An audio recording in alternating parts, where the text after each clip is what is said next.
Assalamualaikum warahmatullahi wabarakatuh. Perkenalkan, nama saya Ganda Pale, saya dari Fakultas Ekonomi Manajemen. Kali ini saya akan mempresentasikan tentang sistem ekonomi Islam dan sistem konvensional. Sistem ekonomi Islam adalah suatu sistem ekonomi yang didasarkan pada ajaran dan nilai-nilai Islam, bersumber dari Al-Quran, As-Sunnah, Ijma, dan Qiyas. Ada beberapa pengertian ekonomi Islam dari pakar ekonomi Profesor A. Manan. Di antaranya adalah 1. Ekonomi Islam sebagai sebuah ilmu sosial yang mempelajari masalah-masalah ekonomi bagi suatu masyarakat yang diilhami oleh nilai-nilai Islam. Ekonomi Islam itu berhubungan dengan produksi, distribusi, dan konsumsi barang atau jasa. 2. Ekonomi Islam merupakan ilmu yang mempelajari perilaku ekonomi manusia yang perilakunya diatur berdasarkan aturan agama Islam dan didasari dengan tauhid sebagaimana dirangkum dalam rukun iman dan rukun Islam. Sejarah sistem ekonomi Islam. Dengan hancurnya komunisme dan sistem ekonomi sosialis pada awal tahun 90-an, sistem ekonomi kapitalis disanjung sebagai satu-satunya sistem ekonomi yang sahih. Tetapi, ternyata sistem ekonomi kapitalis membawa akibat negatif dan lebih buruk. Karena banyak negara miskin bertambah miskin dan negara kaya yang jumlahnya relatif sedikit semakin bertambah kaya. Untuk tujuan sistem ekonomi Islam adalah 1. Melahirkan kehidupan Islam dalam bidang ekonomi. 2. Menjadikan kita memiliki harta yang dengannya dapat menjalankan ibadah seperti zakat. 3. Memberikan khidmat kepada masyarakat. 4. Untuk menghindarkan dosa bersama, sebab sebagian daripada ekonomi itu adalah fardu kifayah.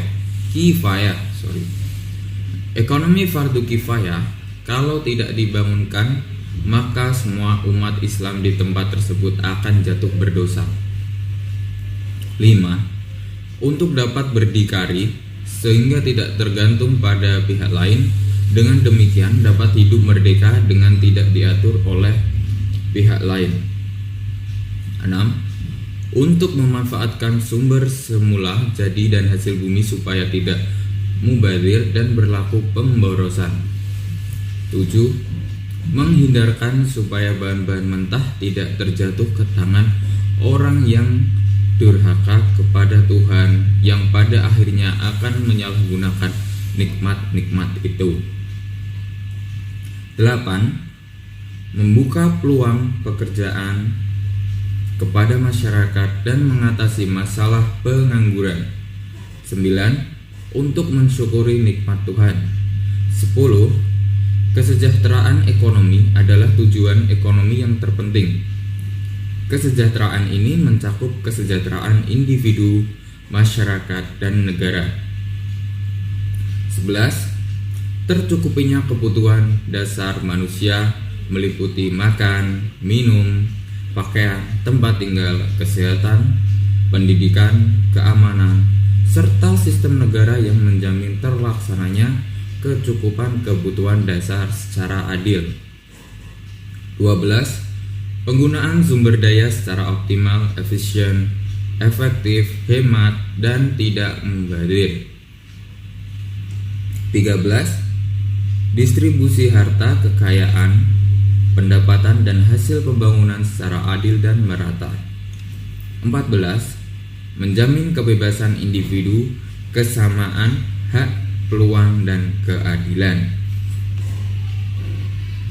Seorang fuqaha asal Mesir bernama Profesor Muhammad Abu Zarrah mengatakan ada 3 sasaran hukum Islam, yaitu 1. Penyucian jiwa agar setiap muslim boleh menjadi sumber kebaikan bagi masyarakat dan lingkungannya. 2. Tegaknya keadilan dalam masyarakat keadilan yang dimaksud mencakupi aspek kehidupan di bidang hukum dan muamalah. 3. Tercapainya maslahah merupakan puncaknya. Para ulama menyepakati bahwa maslahah yang menjadi puncak sasaran di atas mencakupi 5 jaminan dasar. 1. Kemaslahatan keyakinan agama atau al-din. 2. Kemaslahatan jiwa atau al-nafs. 3. Kemaslahatan akal atau al-aql. 4. Kemaslahatan keluarga dan keturunan atau al-nasl. 5. Kemaslahatan harta benda atau al-mal. Prinsip-prinsip ekonomi memiliki beberapa dasar. 1. Berbagai sumber daya pandang sebagai pemberian atau anugerah dari Allah Subhanahu wa Ta'ala kepada manusia. 2. Islam mengakui pemilikan pribadi dalam batas-batas tertentu. 3. Kekuatan penggerak utama ekonomi Islam adalah kerjasama. 4. Ekonomi Islam menolak terjadinya akumulasi kekayaan yang dikuasai oleh segelintir orang saja. 5. Ekonomi Islam menjalin pemilikan masyarakat dan penggunaannya direncanakan untuk kepentingan banyak orang. 6. Seorang muslim harus takut kepada Allah Subhanahu wa Ta'ala dan hari penentuan di akhir nanti. 7. Zakat harus dibayarkan atas kekayaan yang telah memenuhi batas atau nisab. 8. Islam menolak riba dalam bentuk apapun. Karakteristik ekonomi Islam. 1. Harta kepunyaan Allah adalah manusia merupakan khalifah atas harta. 2. Ekonomi terikat dengan akidah, syariah atau hukum, dan moral. 3. Keseimbangan antara kerohanian dan kebendaan. 4. Ekonomi Islam menciptakan keseimbangan antara kepentingan individu dengan kepentingan umum. 5. Kebebasan individu dijamin dalam Islam. 6. Negara diberi kewenangan turut campur dalam perekonomian. 7. Bimbingan konsumsi, petunjuk investasi. 9. Zakat. 10. Larangan riba. Sistem ekonomi konvensional merupakan sistem perekonomian yang memberikan kebebasan secara penuh kepada setiap orang untuk melaksanakan kegiatan perekonomian. Macam-macam ekonomi konvensional. 1. Kapitalis. Sistem ini dikenal sebagai sistem perusahaan bebas. Di bawah sistem ini, seorang individu berhak menggunakan dan mengawal barang-barang ekonomi yang diperolehnya. 2. Sosialisme. Sistem yang mengutamakan kegelojohan atau rakus dan ketamakan kapitalis yang luar biasa. Itu menghasilkan kezoliman atas masyarakat. Komunisme. Sistem komunis merupakan satu sistem ekonomi sosialis yang radikal dan satu doktrin politik yang diasaskan oleh Karl Marx. Sistem ekonomi Islam dan ekonomi konvensional. Sistem ekonomi menunjuk pada satu kesatuan mekanisme dan lembaga pengambilan keputusan yang mengimplementasikan keputusan tersebut terhadap produksi, konsumsi, dan distribusi pendapatan. Untuk perbedaan ekonomi Islam dan ekonomi konvensional. Ekonomi Islam adalah satu sistem yang mencerminkan fitrah dan ciri khasnya sekaligus. Dengan fitrahnya, ekonomi Islam merupakan satu sistem yang dapat mewujudkan keadilan ekonomi bagi seluruh umat. Sistem ekonomi konvensional atau juga dikenal dengan sistem ekonomi kapitalis. Sistem Ekonomi kapitalis sebenarnya merupakan perkembangan lebih lanjut dari perkembangan pemikiran dan perekonomian benua Eropa pada masa sebelumnya. Konsep produksi dalam ekonomi Islam. 1. Definisi dan perilaku produksi. Produksi merupakan proses untuk menghasilkan suatu barang dan jasa atau proses peningkatan utility atau nilai suatu benda. Dalam Islam ekonomi, produksi merupakan suatu proses atau siklus kegiatan-kegiatan ekonomi untuk menghasilkan barang atau jasa tertentu dengan memanfaatkan faktor-faktor produksi, misal amal atau kerja, modal, tanah, dalam waktu tertentu. Faktor produksi. Di kalangan para ekonomi muslim belum ada kesepakatan tentang faktor-faktor produksi karena terdapat perbedaan pendapat dari para ulama. Berikut menurut beberapa ulama.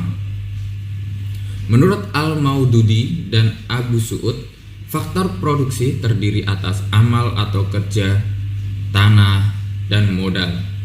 Menurut M.A. Manan yang menyatakan bahwa faktor produksi hanya berupa amal atau kerja dan tanah. Menurutnya, kapital modal bukanlah merupakan faktor produksi yang independen karena kapital modal bukanlah merupakan faktor dasar. Menurut An-Najjar, faktor produksi hanya terdiri dari dua elemen, yaitu amal dan kapital. Pengertian hukum permintaan dan penawaran dalam ekonomi Islam. Permintaan adalah sejumlah barang yang dibeli atau diminta pada suatu harga pada dan waktu tertentu, sedangkan pengertian penawaran adalah sejumlah barang yang dijual atau ditawarkan pada suatu harga dan waktu tertentu. Penawaran atau supply dalam ilmu ekonomi adalah banyaknya barang atau jasa yang tersedia dan dapat ditawarkan oleh produsen kepada konsumen pada setiap tingkat harga selama periode waktu tertentu. Hukum permintaan dan penawaran. Permintaan, jika harga semakin murah maka permintaan atau pembeli akan semakin banyak, dan sebaliknya. Jika harga semakin rendah atau murah, maka penawaran akan semakin sedikit dan sebaliknya. Penawaran. Apabila harga suatu barang meningkat, kuantitas barang ditawar akan meningkat, dan apabila harga suatu barang menurun, kuantitas barang yang ditawar akan menurun. Untuk faktor yang mempengaruhi permintaan dan penawaran, yaitu faktor yang mempengaruhi penawaran. 1. Perilaku konsumen atau selera konsumen. Saat ini handphone BlackBerry sedangkan tren dan banyak yang dibeli, tetapi beberapa tahun mendatang mungkin BlackBerry sudah dianggap kuno. 2. Ketersediaan dan harga barang sejenis pengganti dan pelengkap. Jika roti tawar tidak ada atau harganya sangat mahal, maka misis, selai, dan margarin akan turun permintaannya. 3. Pendapatan atau penghasilan konsumen. Orang yang punya gaji dan tunjangan besar, dia dapat membeli barang-barang yang dia inginkan. Tetapi, jika pendapatannya rendah, maka seorang mungkin akan mengirit pemakaian barang yang dibelinya agar jarang dibeli. Perkiraan harga di masa depan. Barang yang harganya diperkirakan akan naik, maka orang akan menimbun atau membeli ketika harganya masih rendah, misalnya seperti BBM atau bensin. 5. Banyaknya atau intensitas kebutuhan konsumen. Ketika flu burung dan flu babi sedang menggila, produk masker pelindung akan sangat laris. Pada bulan puasa Ramadan, permintaan belewah, timun suri, cincau, sirup, es batu, kurma, dan lain sebagainya akan sangat tinggi dibandingkan bulan lainnya. Faktor yang mempengaruhi penawaran adalah 1. Harga barang, tingkat teknologi, jumlah produsen di pasar, harga bahan baku, spekulasi atau perkiraan. Konsep distribusi pendapatan dalam Islam. Fungsi distribusi adalah aktivitas ekonomi pada hakikatnya mempertemukan kepentingan konsumen dan produsen dengan tujuan kemaslahatan umat. Ketika konsumen dan produsen memiliki motif utama yakni memenuhi kebutuhan, maka distribusi melayani kepentingan ini dan memperlancar segala usaha menuju ke arah motif dan tujuan ini. Distribusi pendapatan dalam Islam yaitu 1. Kedudukan manusia yang berbeda antara satu dengan yang lain merupakan kehendak Allah. 2. Pemilikan harta dan hanya pada beberapa orang dalam suatu masyarakat akan menimbulkan ketidakseimbangan hidup dan presiden buruk pada kehidupan. 3. Pemerintah dan masyarakat mempunyai peran penting untuk mendistribusikan kekayaan kepada masyarakat. Sekian dan terima kasih presentasi saya. Assalamualaikum warahmatullahi wabarakatuh.